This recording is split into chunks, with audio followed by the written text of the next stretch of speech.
로마서 12장 9절부터 11절 말씀 소개합니다. 사랑에는 거짓이 없나니 악을 미워하고 선에 속하라. 형제를 사랑하여 서로 우애하고 존경하기를 서로 먼저 하며 부지런하여 게으르지 말고 열심을 품고 주를 섬기라. 여러분, 신앙생활에 있어서 참 중요하게 여겨야 할 것들이 참 여러 가지가 있겠습니다. 그러나 그 중에 중요한 것은 바로 예배입니다. 여러분, 예배가 세워져야 예배를 통해서 우리가 은혜 입고 하나님을 바로 만나게 됩니다. 하나님의 말씀을 우리 안에 담게 됩니다. 하나님의 뜻을 품게 됩니다. 또 그러기 위해서 열심히 배우기 위해서 교육도 세워져 가고, 또 예수 그리스도를 전하기 위해서 전도하고 선교하고, 또 우리가 사랑을 베풀고 나누기 위해서 선교도 이어져 갈 겁니다. 그런데 예배가 세워지지 않고는 조금 전에 언급한 이런 모든 것들이 더 의미 있게, 생명력 있게, 살아있게 진행되기가 그렇게 쉽지 않다는 생각을 해봅니다. 왜 로마서 12장 9절부터 12절 말씀을 소개하고 제가 이 말씀 나눔에서 예배를 먼저 강조하고 가는가 하면, 로마서 12장 1절 중간 뒷부분에 우리에게 주신 말씀이 의미가 있고 우리가 놓치지 말아야 하기 때문에 그렇습니다. 그 말씀은 이렇게 우리에게 주어집니다. 너희를 권하노니 너희 몸을 하나님이 기뻐하신 거룩한 산 제물로 드리라. 의외로 많은 사람들이 먼저 자신을 하나님이 기뻐하시는 거룩한 산 제물로 드리기 위한 예배자, 그렇게 예배를 준비하고 그렇게 예배를 통해서 하나님께 영광을 돌려드려야 될 텐데, 많은 사람들의 신앙생활과 예배생활의 모습을 보면 교회가 어떻다, 목회자가 어떻다, 어느 장로가, 어느 권사가 남의 탓하고 있는 그런 안타까운 모습들이 참 많이 보여질 때가 있습니다. 물론 교회도, 목회자도, 장로님들도, 권사님들도 모두가 다 잘 섬기고 잘 감당하며 가야 하는 것 당연합니다. 그런데 오늘 우리가 말씀을 통해서 강조받아야 될 부분은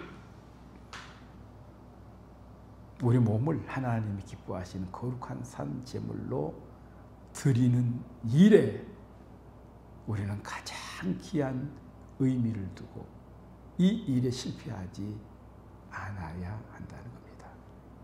우리는 하나님이 받으시는 영적 예배자들이 되어야 합니다. 그때 그 영적 예배에 은혜가 넘치게 됩니다. 기쁨이 넘칩니다. 감격이 살아있습니다. 생명이 있습니다. 복이 있습니다.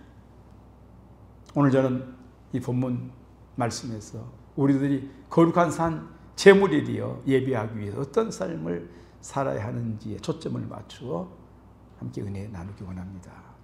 첫 번째, 오늘 본문에서 이렇게 말씀합니다. 악을 미워하고 선에 속하라는 겁니다. 분명히 우리가 사는 이 세상에는 선과 악이 존재합니다. 여러분, 점점 더 우리가 사는 이 시대는 마지막 때에 악이 미쳐지는 영향들이 큽니다.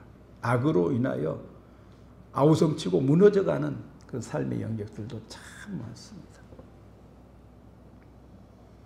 그런 의미를 성경 말씀 가운데 찾아본다고 하면 에스겔서 33장 1절 중간 이후에 이렇게 말씀합니다. 이스라엘 족속아 돌이키고 돌이키라. 너희 악한 길에서 떠나라. 어찌 죽고자 하느냐 하셨다 하라. 이스라엘 족속아 악한 길에서 떠나라. 어찌 죽고자 하느냐.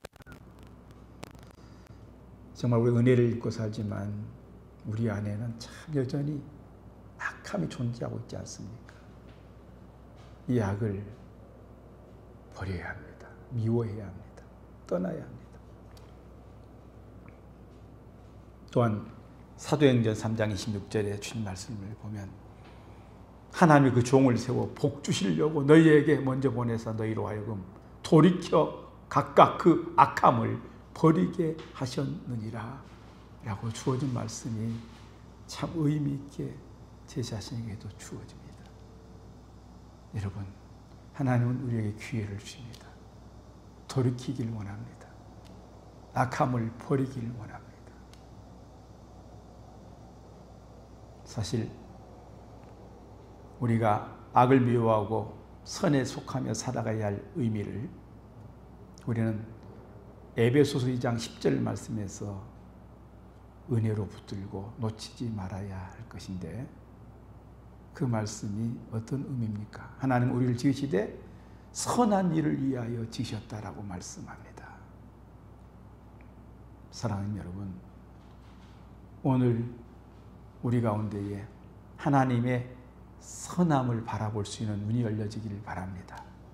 그리고 또한 시편 34편 8절에 보면 너희는 여호와의 선하심을 맛보아할지어다.